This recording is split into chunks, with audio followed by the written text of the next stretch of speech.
Welcome to the Ecomm Breakthrough Podcast. Are you ready to unlock the full potential and growth in your business? You've already crossed 7 figures in sales, but the challenge is knowing how to take your business to the next level. Join Josh Hadley, an 8-figure Ecomm business owner and investor, as he interviews highly successful business owners. Get ready, because you're going to learn specific actions you can take today to help your business reach its full potential and leave a lasting impact on the world. Welcome to the Ecomm Breakthrough Podcast. I'm your host, Josh Hadley, where I interview the top business leaders in e-commerce. Past guests include Adam Heiss, Kevin King, and Michael E. Gerber, the author of The E-Myth. Today, I'm speaking with Yoni Mazor, the Chief Growth Officer and co-founder of GETIDA, a cloud-based technology that analyzes your data, reconciles your inventory, and then case managers file claims for maximum reimbursements on your behalf.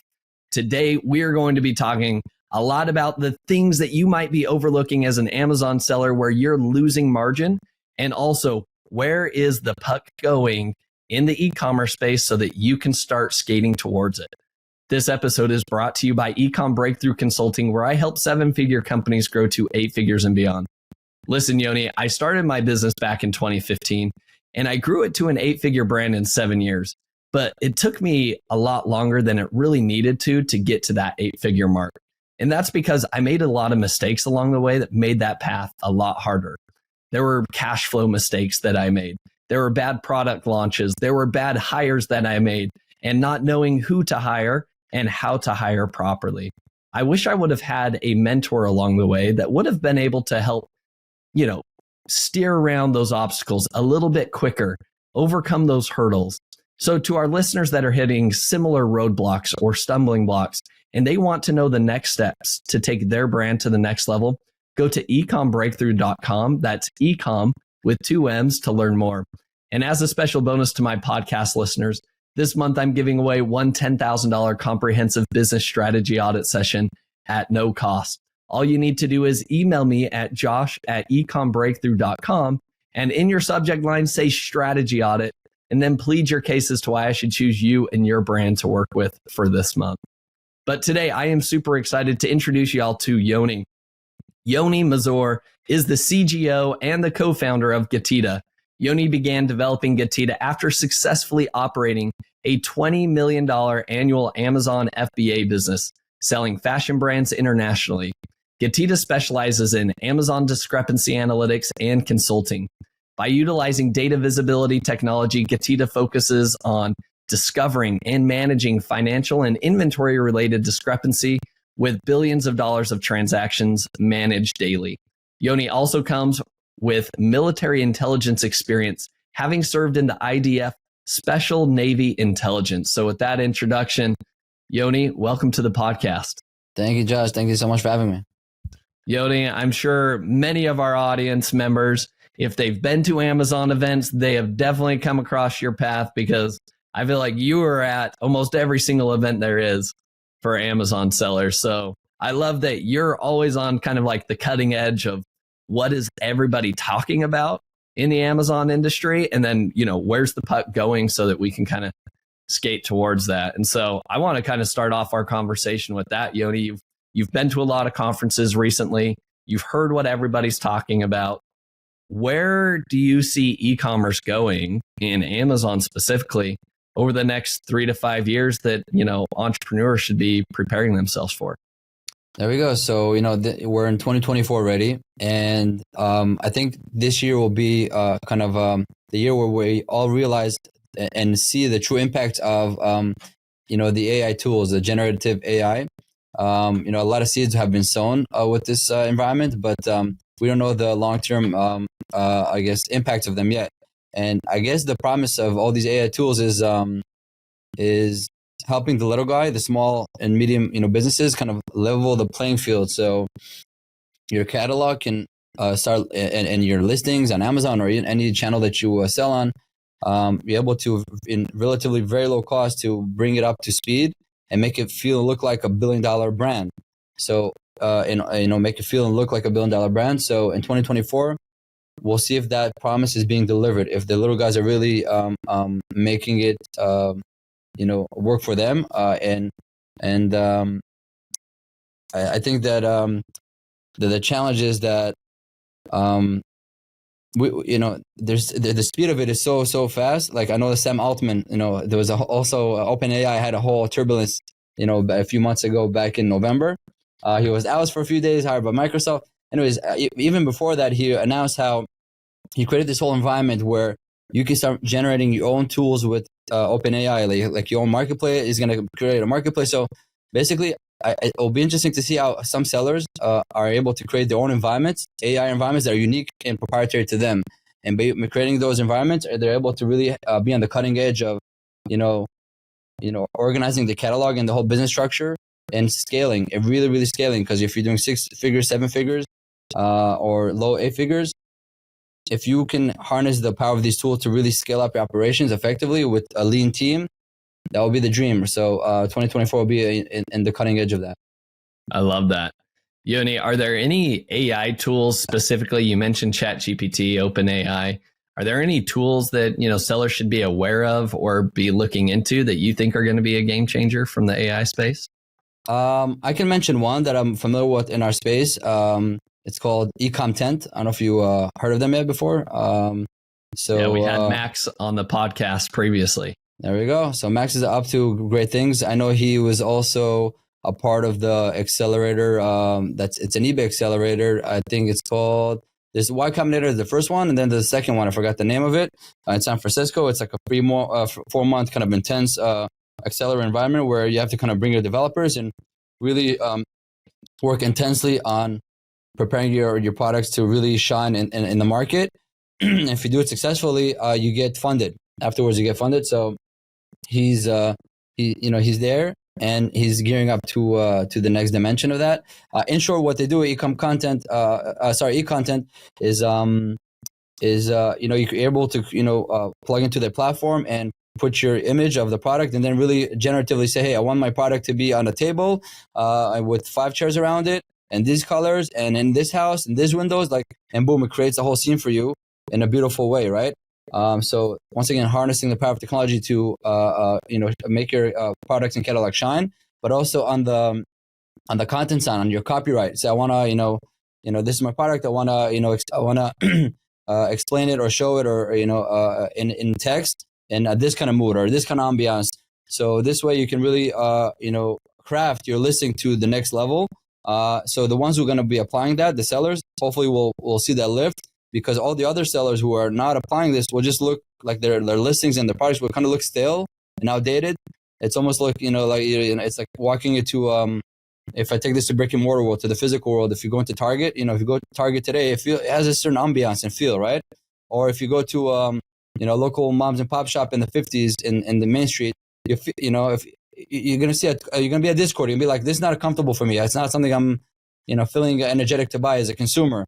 When you go into an old store from the 50s and never got updated, compared to when you go to Target, or as they say, Target, some people with the finesse of it, I think it's something like that. So the consumer inside Amazon and shopping online, they're going to start feeling the distance and the gap between the listings that are very, very, stimulating and the ones that are kind of old school, like I'm an image, I'm a carousel, kind of boring, So that'll be the dimension that I think will probably be more evident 2024 as all these sellers embrace those tools and use them, like Ecomm Tent as an example as well.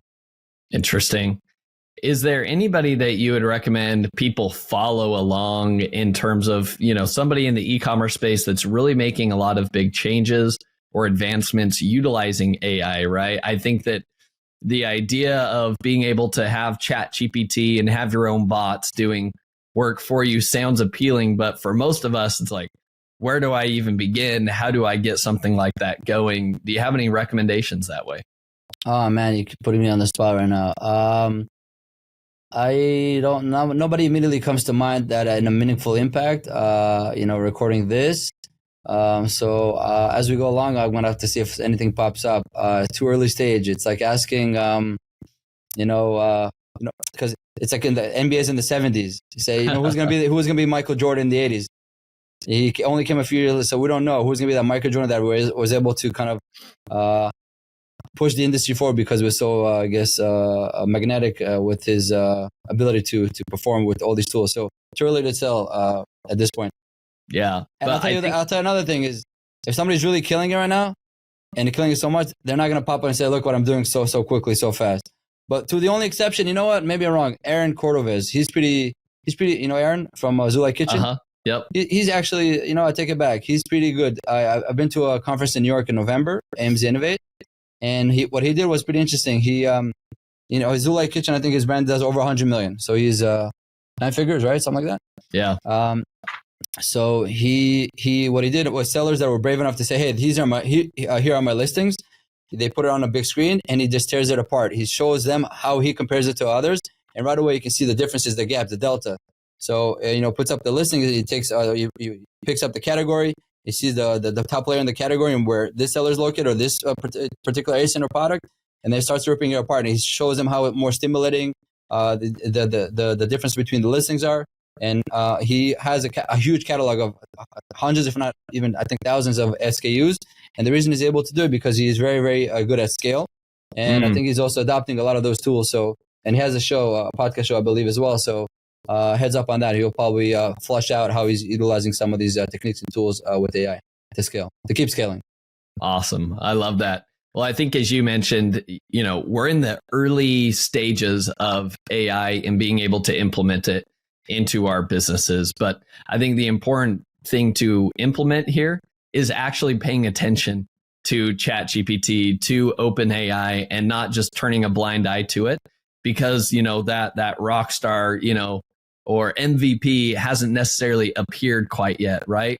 Which means there's still a lot of room for improvement, a lot of room for opportunity, and that might be you, right? And so at the end of the day, it's whoever's going to hustle the hardest, right? Whoever's going to put forth the fight and the effort to go learn about it, to go test it, to go start proving their own model is going to be the person that wins. And I think arguably, you know, can you operate figuratively like a $1 billion company, but if you're only operating an 8-figure brand, imagine having all of those resources that a $1 billion company has without having to pay the salaries of a $1 billion brand. And imagine the growth that you could experience. Exactly. Yeah, it's exactly what it's all about. That promise, that hope, right? That you can really perform like a $1 billion company without all that cost. So you can really be so agile and dynamic compared to them, and you kind of knock them down. And then you have that generational shift where Amazon, I'll take Amazon and Sears as an example. Sears was a beast, was the largest company in the world. That's why they had the Sears Towers in Chicago. Because they were the just largest company in the world, and they're just you know, the magnitude of them was just beyond anything that anybody ever saw. Because back in the day, they were very innovative in their own merit. Sears, because they kind of created the you know, today we're in e-commerce. They created like the mail commerce. So if you were, you know, because they had the railroads and stuff like that. So what they did was they're able to create a huge catalog on paper and then send it to any place in America. So even if you're rural Kansas or Texas or wherever it is, you get the, you know, catalog, a huge catalog. You just go in and put an order in with the check, and then boom, they deliver it to your house after a week or 2 or 3, whatever. Back then it was huge innovation because these people never saw these products in their lives ever. You know, if they go to the local shop, it's very limited. All of a sudden, this whole, you know, national or international market just and a host of goods and products that comes to their doorstep very easily. That was super innovative, and Sears killed it. And then once the malls came in the 50s, 60s, 70s, they were in every mall, and it had an anchor store, and they just blew up, right? So you would think back in those days, Sears is never going anywhere, right? Nobody can even level up to them. But lo and behold, then you have the Walmart story came in, but Walmart and Sears kind of the same idea. But even Walmart, if you just put Walmart and Sears in the same bucket, they have different endings so far, but Sears already fully collapsed. But Amazon comes in 1994, I believe. That's when they started.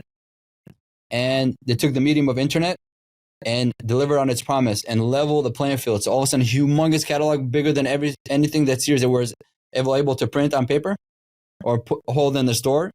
And then the delivery system, you know, the rest is history. So, and the results here got fully flushed off, which is, nobody even talks about it, but it's a huge thing that happened, a generational shift.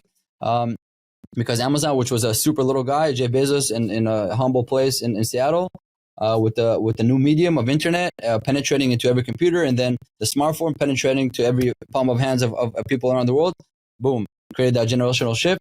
So once again, on the little guy, the Amazon seller, all these tools, all this medium of generative AI, are they going to be able to, start the generational shift where their brands, which are maybe Amazon native, all of a sudden become a household name, and they they kind of become a real threat to the big ones. So that's kind of the dynamic that I see in front of me. Yeah, Yoni, I absolutely love that. And I think that that's the perfect analogy, sharing that Sears and then going to Amazon. At the end of the day, if you're not innovating your business, you are going to die, right? And I would argue, Sears lasted for decades, right? And they did well for a long period of time. Now, the difference here is with technology and especially AI, the advancements are coming so rapidly that the kind of the lifespan or the half-life, so to speak, is getting shorter and shorter and shorter, which means you can't just coast. You can't rest on your laurels. What was working for your brand in 2018 cannot be what you're continuing to focus on right now. And even if it was working 2 years ago, you better start upping your game and start looking at what are the up and coming channels? How do you diversify yourself? Where is the puck going? Because if you just continue to stay and do what you've been doing, thinking that you've been making all this money, eventually the tide will change and you're going to be left holding nothing. So I want to give a few analogies, if I may, to kind of reinforce what you just said, because I think it's very, very vital for any entrepreneur listening or watching this. I guess I'll say two things. The first thing is that the sad reality, but I think if you flip it around, it's actually a very exciting reality, is that entrepreneurs ultimately are very comfortable being uncomfortable. You got to get used to it. Never be comfortable. You're always comfortable being uncomfortable because things always change. Now I'm gonna connect this to sports. Think when you're in business, think of yourself of you have a sports team. In the sports team, you can play in the field and be actually the athlete. And every year is a new season, and you got to grind to deliver results. And if you deliver well, you're gonna be very well financially rewarded. Okay, so every year is just like that. You can't just sit, like you said, you cannot sit on your laurel. You're an athlete. And athletes constantly have to improve and change because you're competing against other teams. They're constantly improving. So you got to constantly improve. They have better trainers, better coaches, better methods, better strategy, better tactic. It never ends. Every season it's a new thing. And that's why every season there are different kind of champions. It's very grueling for every sports league. So where you're the athlete playing for the sports team, that's fine because you're the operator. But if you want this to be passive income, so think of yourself more like a sports team owner.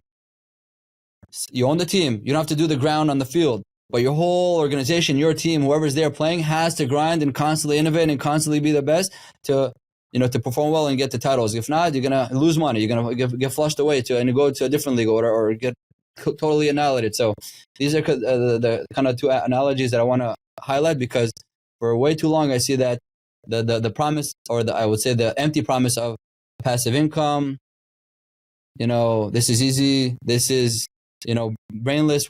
No, it's this, for me it's kind of a discord when I see a lot of that's what sucks a lot of the talent into this industry, but creates a lot of false expectation where a few clicks and everything's amazing, because it could be that you got it and whatever was working, but no guarantee it's going to work next few months later, a few years later, and then you get flushed off. So if you want to be in this long term, think of yourself as an athlete, or this is like sports. If you don't want to be on the, you have a good team and you can just own it. Okay, your team has to be very professional with the best players all the time, and you always have to have the A players, because if you have any BC players and you lose, you're losing compared to other teams. As an owner, what do? You got to shell out the cash. You got to get the Michael Jordan in your team. So that's a cost. That's an investment. That's a commitment. That doesn't come easy. So it takes us back to the original statement. You got to be very comfortable being uncomfortable. And that's a good recipe for my humble opinion for long-term success in this environment. Yoni, I love that analogy. And I think that arguably for our entrepreneurs, that I think you can be an athlete, a superstar athlete, and get yourself to a 7-figure business pretty easily. But when it comes to crossing the 8-figure mark, and especially going to 9 figures, you have to be a master at being the owner of the business. It's no longer about how good you are and your skills and your talents. It's more about, can you provide the leadership, and can you as the owner be good at selecting and identifying talent, right? I love the analogy of sports because I think it's very evident to all of us. 1,000%. Right? What you just said, it's exactly what it said. There's no more, no less. It was on the dot. Yeah, perfect. But how many times do you hear people talking about, hey, guess what? I hired somebody for $250,000 for my team. Most people would laugh at that and be like, oh, you're wasting all this money. But if you really take a step back and you think about this, we all like to tout, hey, I found a VA over in the Philippines. I'm paying them $2 an hour, right? It's a steal of a deal. And it's like, okay, that's cute, but let's take this sports analogy. Who would you rather have? LeBron James, that you're going to be paying hundreds of millions of dollars to, or do you want to get the person that, some unknown name that's $10,000? Yeah, the college dropout that played basketball in college, but still dropped out, and he's very cheap because he's willing to just sit on the bench or be on the field, but not really score anything. It just, just because you want to pay a low salary, it just doesn't work. Exactly. So I think that's a huge mindset shift that our entrepreneurs need to have. If you're trying to grow and scale a big business, if you're not, and you're just content with what you have right now, then keep being that athlete, but just know that your upside is very limited, and you got to really sit in a completely different seat and see yourself as the owner. And then you've got to start hiring those rock stars, the A players, your superstars, if you want to really scale to that 9-figure mark, for sure. I'll put it this way. When it comes to business, there's a lot of elements in the business costs, or especially maybe a fixed cost that should be on the race to the bottom. So, when you're sourcing, economy of scale, per unit cost should be the race to the bottom. Whatever you can do to really make it efficient with the big magnitude. So, your unit economics is the race to the bottom. So you can maximize on your profit, right? On your margin. But when it comes to talent, I think it is important for somebody for listening and watching to make a switch where it's actually a race to the top. How can I apply my resources to get the best talent in the world on my team to score the most points, have the longest possible longevity with this organization, and maximize cash flow? Because these top players will be the ones who actually focus on the unit economics to make it race to the bottom. So you have to distinguish between the elements that need a race to the top, which is talent, and the race to the bottom, which is anything else but with no compromise on quality, not on the quality and not on the talent. So once again, between the 7 to 8 figure to 9 figure beyond, that should be the switches that some people should make. I love that. Well said. Now, Yoni, you have your self-selling experience as well. Why don't you just talk briefly, about that business that you scaled, and what were maybe some of the big levers that you pulled in order to get yourself to a $20 million a year business? So my journey was, I guess everybody's journey, most of the journeys of people into this industry are off the beaten path. So over a decade ago, I started selling products online. I was working for, I was doing sales and distribution for a supplements company. And when I worked there, we also had a website and we were getting orders online and we were selling to Amazon. But at some point, I was, fulfilling all the orders and also doing the brick and mortar, sales and distribution. I listed some products, actual products I listed on eBay, and then I listed on Amazon. That's how I had my early dabbling. But long story short, I'm Jewish and I go to synagogue. And the synagogue, I met this other gentleman. His name is Max Boren. He's still my partner for over a decade now. He was doing accounting for a furniture company. And on the sidelines, we're kind of, becoming friendly, and had a flaming entrepreneur spirit, I would say. And we're constantly talking about opportunities of, things to do. And we definitely saw in front of us the promise of e-commerce. And so we started selling whatever we could get our hands on, especially on eBay. And it was kind of ramping up. And then 2013, we started selling on Amazon. And then the business really, really kind of blew up. And then, we reached a dimension of $20 million, annual revenue. And then we actually kind of became a part of a larger group. And together as a group, we're doing about 100 million in revenue. So actually, GETIDA, what I do, was born from that experience because we had so much inventory we're sending in to Amazon, to FBA centers, and so many transactions. And so much data, we're not able to use spreadsheets anymore. They were breaking. So that kind of forced us to do two things. The first thing was to create software and technology to constantly scan and audit the transactions on a large scale. And the second thing was to get talent, a team, to constantly take that data, open the cases with Amazon, manage all the back and forth, and solve the issue. So we created the solution for us. We told our friends from the industry we have these capabilities. They told us, help us, we'll pay you. And that was kind of the early genesis of GETIDA back in 2015. It has its own track. We can put it aside for now. But on the retail side, we had 4 of our own brands. We used to do travel, baby, and what am I missing? And travel, baby, and jewelry. And then we also had access to a lot of big brands. But the business really started from me and Max, 2 of us. He was doing more of the sourcing and really the market research, what's working, what's not, what should be sold or not. And I was doing a lot of the operations.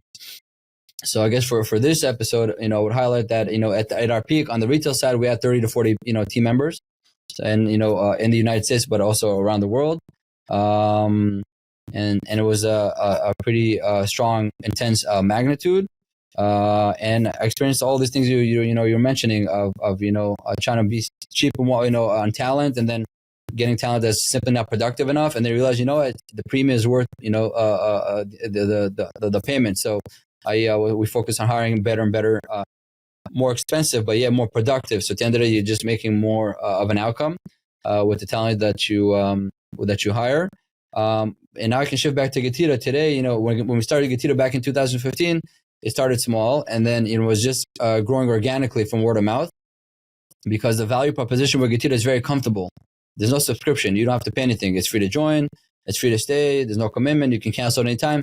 So it was kind of growing organically for a bunch of years. So in 2019, we made a strategic decision to cash out of retail, and all the profit that we made, we'll plow it into GETIDA. And once our focus, attention, motivation, creativity, and intensity was in one place, instead of split kind of 50-50 in the middle, that's when GETIDA took off, and we kind of took leadership on the niche. So today we're the largest organization in the world focused exclusively on this mission of maximizing FBA reimbursements for sellers. And we have a team of 240 employees in 12 countries. And we audit tens of billions of dollars of transactions daily. So for the past decade, e-commerce put me into all these trails and conditions of scaling with team, with talent on the retail side and dimensions, but also on the technology and solution providing side. So it's been a wild ride. And once again, I'm very comfortable being uncomfortable. So I've been here for more than a decade, and looking forward for another decade or more, so. I love that.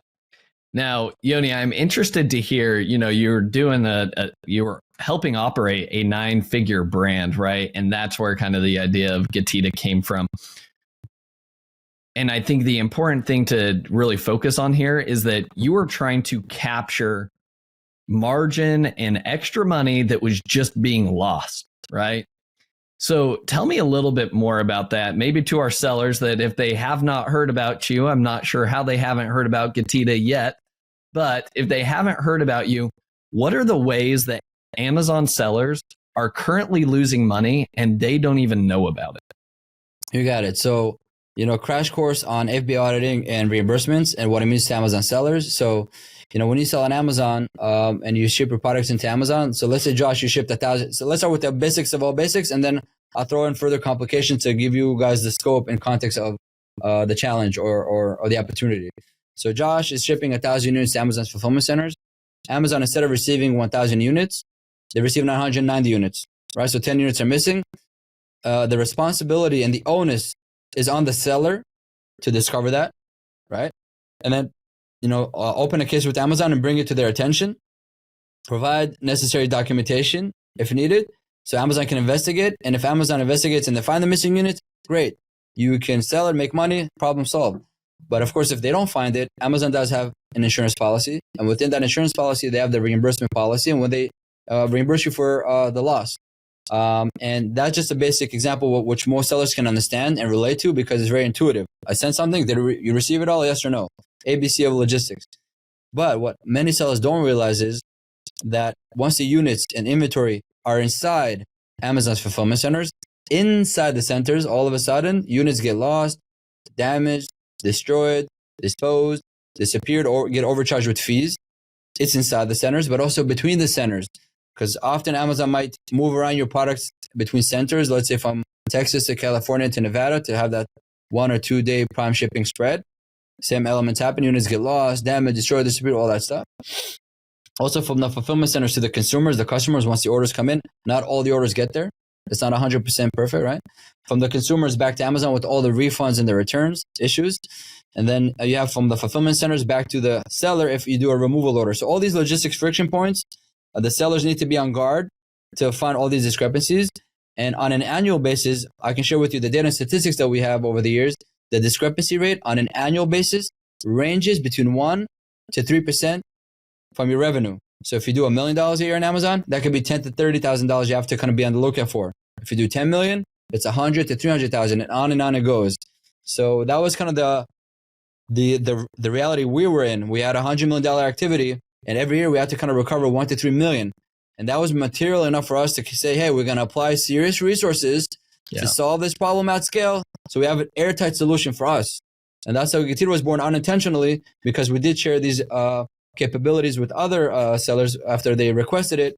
And that kind of it opened its own track that swapped me, took me in today and to focus on what I do. So at the end of the day, whatever you are doing in revenue right now, you can make your own calculation what 1 to 3% means.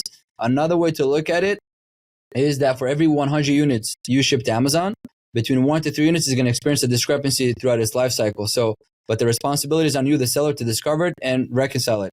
Now, if you've never heard of this, and this is all foreign to you, you know what to do. No worries. There's solution companies out there that can help with that. We happen to be one of them. So if you ever need help, we're happy to help with that. And we're performance-based. So you don't have to pay anything up front. There's no commitment. It's free to join. It's free to stay. It's very, very comfortable.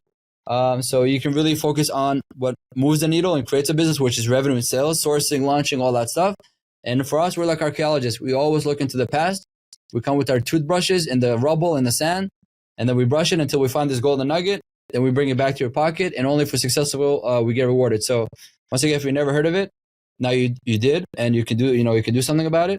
And if you did hear about it but you didn't know the scope of it, what I do recommend is that if you get your own reimbursements, keep doing it. We encourage you to get everything you can get on your own, but still connect to a solution provider that can recover everything that you're missing out for whatever reason. And only if they're successful, only then you're going to get rewarded. So this way you can fulfill the maximum opportunity that you have with this recovery solution. I can share an interesting story, our case study, where a customer became an interesting partner to us for GETIDA. So today our CEO, which is Eitan Wiener, and he's also a partner of the company, he actually started his journey with GETIDA as a client. So Eitan has a very distinctive experience and a resume in the e-commerce industry. He started back in 2008. So he had 2 very successful businesses that he sold to public companies.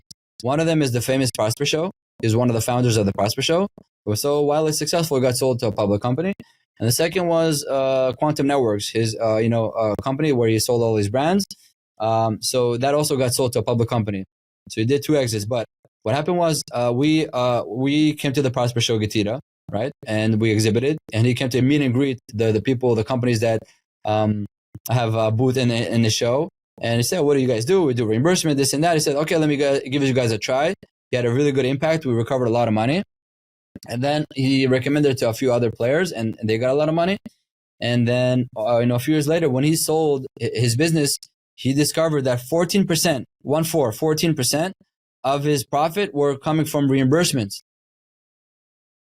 And then all that 14% got a multiple of whatever multiple he got when he sold the business. That was very, very material and impactful to his exit.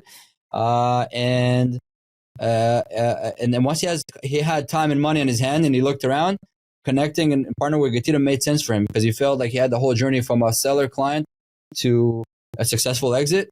So today he's with us. He's a partner of the company, he's the CEO, and he's helping many other sellers kind of capitalize on that promise and opportunity. So yeah, hopefully that gives a bit more of a vivid explanation of the spirit of GETIDA with its top leadership from the, once again, we came from the bottom up with this journey, and also our current CEO as well. Yeah, I love that. Well, and I think it's something that you can't overlook. Like you said, 14% of somebody's profits coming directly from reimbursements. This is not something that you can overlook. So I'm curious. I do want to highlight why. I apologize, but I want to highlight one thing. Why was, if that's at 14%, how could it be? The reason it can be is, this is very important. This is like a shifting moment in this episode. I want to highlight to everybody, if you don't get all the reimbursements that you're entitled to get, you as a seller, you lose 2 things. The first thing you lose is your investment, the money invested into the inventory. The second thing you lose is profit. And why? Because when Amazon pays you a reimbursement, they actually do a beautiful thing. They don't pay you the cost. They pay you the retail value. So our mission is to ship the double negative to a double positive where you get your money back and turn into profit. And that's what was 14% because it with all the margins were held inside. And guess what? No ACOS. Yeah. No PPC spend. Exactly. I love that. Yoni, and there's a time limit as well, right? How long can you actually go back? Yeah, so today, this constantly changes. The rules of the game constantly changes, as with many other things with Amazon. So as it stands today, there's kind of a few brackets. For any weight and dimension discrepancies where they overcharge you, I can elaborate more about that later. You have 90 days, only 90 days to recover. It used to be 18 months, but it's only 90 days, and that got updated back in 2019. When you ship your products to Amazon, to the fulfillment centers in Europe, EU, UK, and Germany, all Europe, you have 6 months. In the United States, you have 9 months. I'm not sure why. For the same issue, different time frames for different continents. Not sure why. And then kind of everything else as a general view, you have like 18 months. So in short, we can go up to 18 months. Some of them are limited to 90 days. Some of them are 6 months and 9 months, and then kind of 18 months. So these are kind of the brackets. And once again, if you don't audit and reconcile and get reimbursed on time and open the case in the allowed timeframes, that's when you lose on that opportunity that I mentioned where you lose a cost and profit. Interesting. Now, I know I think we want to dive in, especially to the FBA fees, right? Because oftentimes we found this with our own brand. We have over 1,300 SKUs, and oftentimes Amazon's going to incorrectly measure your product for no good reason, not sure how it happens. But you end up you pay a higher FBA fee. However, I know that you only have kind of like 20 remeasurement cases that you can actually open per month. So what happens to a seller that has a large SKU catalog? They find more than 20, but yet they're limited to only 90 days of clawback, right, for reimbursements. What type of recommendations do you have in that situation? So this is a complicated and loaded question. I can share with you that over the years, we kind of bundled a few sellers together that were experienced. They have super high, like yourself, a big catalog with a high amount of SKUs and high volume. And they can show financially, materialistically, how much they're being impacted. So we bundled them together and kind of made a push to escalate to Amazon's higher brass and brackets. So I think some of it got resolved, not sure all of it. And it's not still resolved on a mass scale because the thing for Amazon is it's a mold. And in this mold right now, statistically, most of the sellers have like 50 SKUs or less. So it's more than enough, but it doesn't fit the mold of the ones that have over 50 or 100 or a few hundred or a few thousand, or some that have hundreds of thousands or in the extreme cases, a few million, right? It depends, over the years. It's not in a single year, but over the time it constantly changes because they do closeouts and stuff like that. So all these onesies. But in any case, so one dimension is to escalate to the top. Another one, more tactical on the surface, is that I'll give an example. Once you connect to GETIDA, we provide 24/7 view on this. So once you connect to GETIDA, we have all the measurements, all locked into position, all the fees that are being charged. I just want to step back a little bit just to understand what we're talking about. Amazon charges the sellers a fulfillment fee every time a unit is sold. So a fulfillment fee, basically, they call it also pick and pack because they pick it from the bin, they package in a box, they ship it out. It's a pick and pack fee. And this fee is based on the weight and dimension of the product. So the larger and heavier Amazon thinks the product is, the more they're going to charge you, right? It could be by accident, or it could be because maybe you're being attacked by another seller. I'll give two quick examples. By accident, it could be where you sell a handbag and then somebody bought it, they return it back, and when they return it back, they put the strap on the handbag, and now it's adding 30 inches to the measurement. So when Amazon scans it in the machine, it has 30 inches extra. They recalculate, boom, they're charging you more fees. Sellers don't even think about it. All of a sudden, instead of charging you $6 per unit every time they ship it, they're charging you $4. So they're charging you $10. So they're overcharging you $4. You sold 10,000 units, that $40,000 you paid extra, and you don't even know about it, right? That could be a mistake, right? Because of the handling. Another one that we've seen over the years, you're being attacked by your competitor because you're clueless. I can take your ASIN, I can list it on my Amazon account. I never offer it. Only thing I do is just change the weight and the measure, the weight and dimensions. I say, oh, instead of 4 inches, it's 400 inches. Instead of 4 ounces, it's 400 pounds. All of a sudden, Amazon's system is overcharging you. You have no clue, and you get flushed out. All right, so it could be. These are kind of two quick reasons. So for us, once you connect to GETIDA, we provide a 24/7 kind of lookout for this. So and anytime it changes for whatever reason, we can next day or same day we open a case with Amazon and say, hey, what's going on? Why is this changed? Can you please revert it back? So in these scenarios, it could be kind of a 50-50 split. Sometimes they might say, okay, let us remeasure and then utilize that one measurement out of 20 per month. Or the other 50 would be like, oh, you're right, there's no explanation for that. We're going to fix it. No remeasurement, and you're good to go. So in short, the solution is real-time action, real-time tactical ability to solve it on the spot. The quicker you do, the better. You can say, hey, you just changed it. There's no reason. You don't have to even remeasure. Amazon, it was here an hour ago. It was like this. An hour later or a few hours later or a day later, it's different. There's no remeasurement. Nothing changed. They can just pull the switch and put it back together and no harm done. So if you have speed, that can be an advantage. If you come a few days after, a few weeks after, it gets very clunky, very, very heavy. So they utilize that, at 1 out of 20, and then you're kind of trapped in this position if you have a large catalog. So if it's any help, real-time tactics or ability, if you can't do that, once again, with a solution that can do that, we happen to be one of them, so we can provide that opportunity as well. I love that. Fascinating. Yoni, there's a lot of reimbursement companies that have started over the last few years. And so sellers have probably been hit up multiple times. I guess my question to you is, how is GETIDA different compared to all of these other people? And is there anything that sets you guys apart? Yeah, so quick history. 1 second. Sorry. So when we came into the market back in 2015, we're definitely not the first, second, fourth, or I don't even know which number. Basically, we did not create this game. We just came in to play it. But today we're the largest in the world doing this, I guess, for a few reasons. One thing I'll mention that all these solution providers, they're great. We support this industry as an industry, and we think they're doing really good things for the industry, so that's blessed. But in our perspective, we see sometimes that, a lot of these solution providers, for them, it's like an add-on. It's not the only exclusive thing they do. Sometimes they do other things. They can do stuff with advertising. They can do stuff with inventory management. They can do stuff with repricing, all these other things. So they have a kind of a platform. For them, it's like an add-on. So they'll cover some of the basics of reimbursements because they don't, once you apply 240 team members day in, day out, and over the years, tens of millions of dollars in research and development, constantly being on the cutting edge, and also having patents. We have some patents on our innovations. That creates the impact. So the focus, attention, motivation to one thing instead of 4 things or 20 things or whatever it is other providers are doing, I think that makes a lot of an impact because we're able to eventually compound our ability to deliver more and more.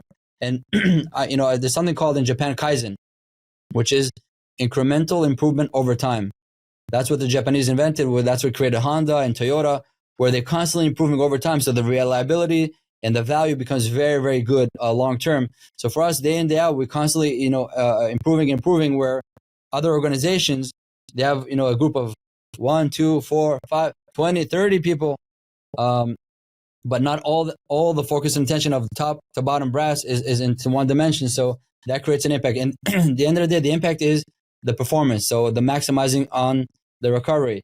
Oftentimes, I'll say a few things. If you're using your own team and using other providers and you like them, keep them. For us, no conflict.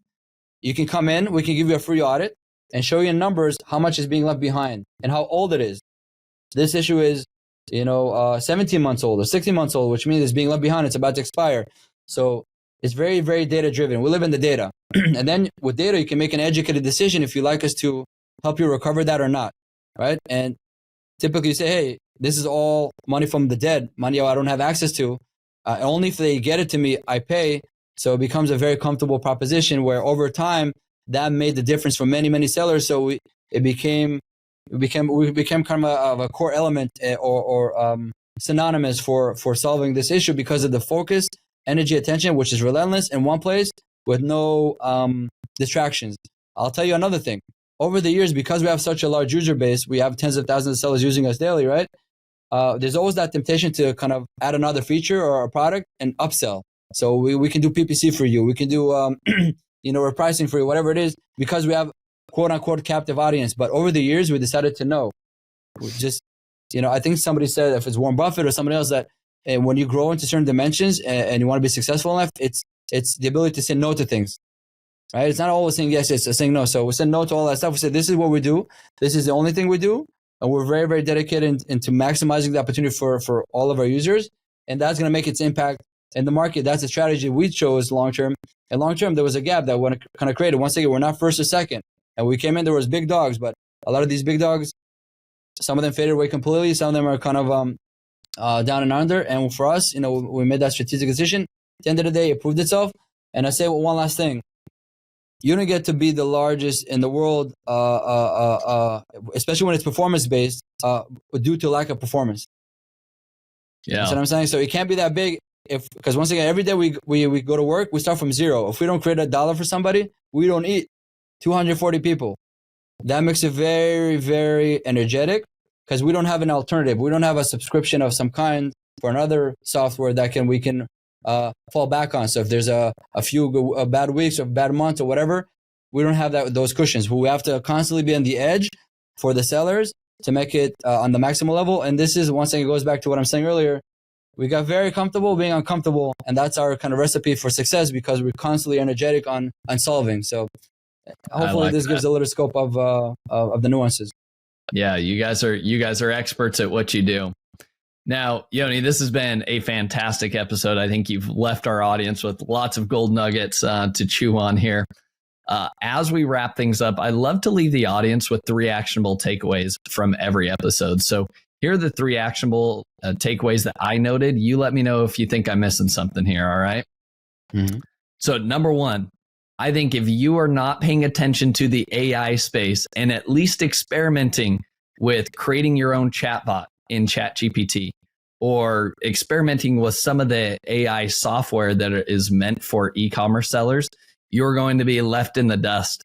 Imagine somebody that's able to figuratively create a structure and have team members like a billion-dollar business, but with the salary of an 8-figure business, right?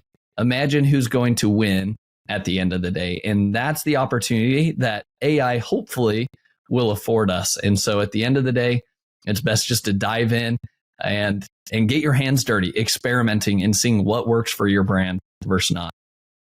Action item number 2 is hiring MVPs or A players. Going back to the sports analogy that we talked about, if you're the owner of an NBA team, who do you want to hire? Are you trying to get the cheapest guys out there possible so that you can have a healthy profit bottom line, right? The answer is no. The healthy profit bottom line comes when your team wins the NBA championship.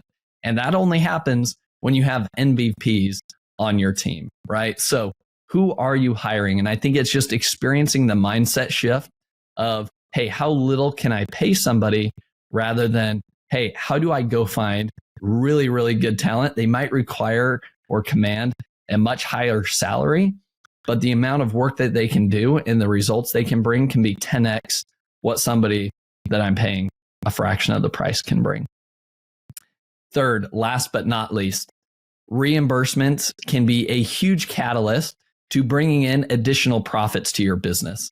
I think what you highlighted, Yoni, one of the black hat tactics that is out there is one of your competitors could go list your product, go in the back end, change the dimensions, and overnight you could start losing money overall, right? And it would be difficult for you to really see how are we starting to lose money? Nothing really has changed. Now there's ways that you could eventually go in and see that, but most sellers are overlooking, hey, what am I being charged for my FBA fees on a daily basis, right? How many units were lost in that last shipment? And so, the number you shared, 14% of profits coming from reimbursements. When you start to add a 3x, a 4x multiple to that, and let's say, you have a $1 million EBITDA or SDE, right? That becomes basically another $1 million in your exit. And so, and before that, if you keep on reinvesting this newly found cash, it compounds your ability over time to reinvest in the business, buy more inventory, use it more for PPC. So you're losing a lot if you're not maximizing on your cash flow. And once you put that cash flow back to work, that grows and grows. And once you do that exit again, so it's a virtuous cycle, against the drainage. Yeah. Yeah. Well, and I think what you also mentioned too, that's really important is that, yes, can you do this yourself? And can you train a VA to go file reimbursements for you? You certainly can.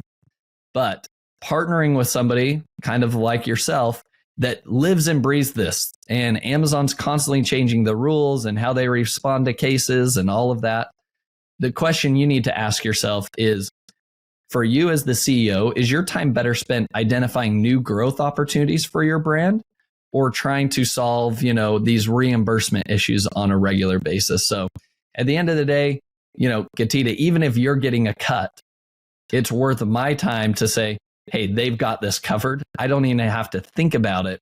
I will get 14% of my profits back, hopefully, right? And then I can go focus on new product ideas or new channels, new partnership opportunities. That's where the growth comes. So at the end of the day, it comes back to, are you assembling the right team, right? And your right team can be partners, agencies, even software companies that can make a big difference in your business. So Yoni, those are my 3 action items. Anything else you would add to that? Every word will be a waste. It was beautiful. Awesome. All right, Yoni. I love to ask each guest the following 3 questions at the end. So here we go. What has been the most influential book that you've read and why? So yeah, this past year I've read Happiest Man on Earth by Eddie Jacko. Really touching story about, he's Jewish gentleman. He already passed away, but he was born in Germany. He survived through the Holocaust, through many camps, but nevertheless, he never lost his spirit, his humanity, his happiness. And after he survived, he immigrated to Australia, got married, brought up a family, a beautiful family, and he lived to over 100. I think he passed away at 101. And it became this national symbol for Australia because he went all over Australia and the world, sharing that powerful message of staying happy and optimistic through major challenges and troubles and catastrophes. So that was a very powerful book that I read lately that I highly recommend. Awesome. I love a good new book recommendation. I have not heard that one. And an Amazon seller recommended to me, somebody from Australia, an Amazon seller from Australia. I was in Mexico on a conference. She recommended it. So thank you for that. I forgot her name, but thank you, Amazon sellers. I love it. All right. Question number 2. What is a new productivity tool or a new software tool that you think is going to be a game changer? There's a software tool that we're using for a while. I think it's a game changer because it provides an extra layer of understanding what the hell is going on in this marketplace. So we use it for our needs to understand where the sellers are at. It's called Smart Scout. It's by Scott Needham. He has his own show, a podcast show, a really good one. It's called The Smartest Seller in the Room. So he's a pretty well-known figure. If you don't know him yet, check him out. But a tool is called Smart Scout.